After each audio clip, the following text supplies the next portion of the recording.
Magandang araw mga kaaling Hilda, nandito po ulit ako, nagbabalik.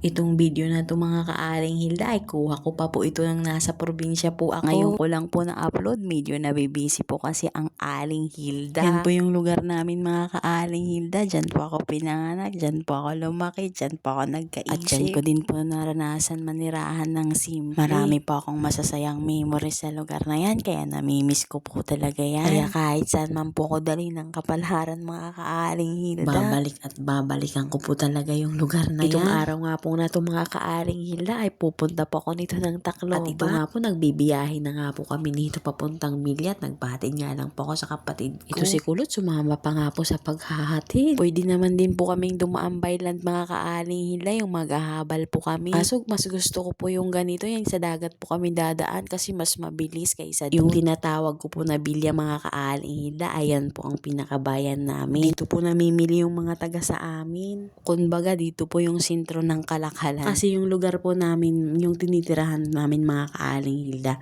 baryo lang po, tsaka yung pinakabayan, yun po yung Bilya yung pangalan. At sa Bilya din po ang sakayan namin ng mga sasakyan papunta pong Tacloban. At ito nga po mga kaaling Hilda, dadaong na po tayo sa Bilya. At yan nga po si Katya, pamangkin ko, sinama ko kasi mamimili po tayo ng gulay, baka mapadami po tayo ng bili. At para may kasama naman po tayong magbitbit. At ito na nga po, nakarating na po kami dito sa may van na sasakyan po namin papuntang Tacloban. Hindi na po ako nag-video papunta rito. Nahihiya po din po ako mag-video pag sa kalsada. Hindi pa po kami naalis kasi kulang pa po ng pasahero. Nag-aantay pa po yung driver. At maya napuno na nga po yung van na sasakyan namin mga kaaling Hilda. At ito napadaan po kami dito sa may San Juanico. Sayang po hindi po tayo nakaupo doon sa may harapan. Makikita po sana natin yung magandang view kung doon tayo nakaupo. Under construction po yung San Juanico ngayon mga kaaling Hilda. At ito maulan nga po nang dumaan at tayo. At sa 2 oras nga po nating pagbibiyahe mula Bilya mga kaaling Hilda. Dito narating na po natin ang Tacloban. At bago nga po kami pumunta dun sa pakay namin mga kaaling Hilda, dahil alas 12 na din po ito ng tanghali, kumain po muna kami ni Katya dahil nagugutom na din po kami sa mga oras na to. At dito nga po kami kumain sa Jollibee kasi gusto niya daw dito. At pagkatapos nga po namin kumain mga kaaling Hilda, dumiretso po agad kami ng palengke. At ito bumili nga lang po ako ng sitaw, saka carrots, pati patatas. At bumili na din po tayo ng luya mga kaaling Hilda. Yan po yung mga pinabibili ni nanay. At pagkatapos naman po namin mamili ng mga gulay sa palengke mga kaaling Hilda, dumiretso naman po kami dito sa may grocery. Iniwan ko lang po yung mga pinamili naming gulay sa palengke at babalikan na lang po namin mamaya. Bibili lang po ako mga kaaling Hilda ng mga panggamit po namin sa kusina. At ito kumuha nga lang po ako ng oyster sauce. At kumuha din po ako nitong piatos, kakainin po namin mamaya sa bus. At kumuha din po ako nitong Nova para may angat-ngating kami ni Katya habang nagbibiyahe mamaya. At kumuha nga lang din po ako nitong kape at nitong creamer. Syempre magpartner po yan sila, hindi mawawala ang isa sa kanila.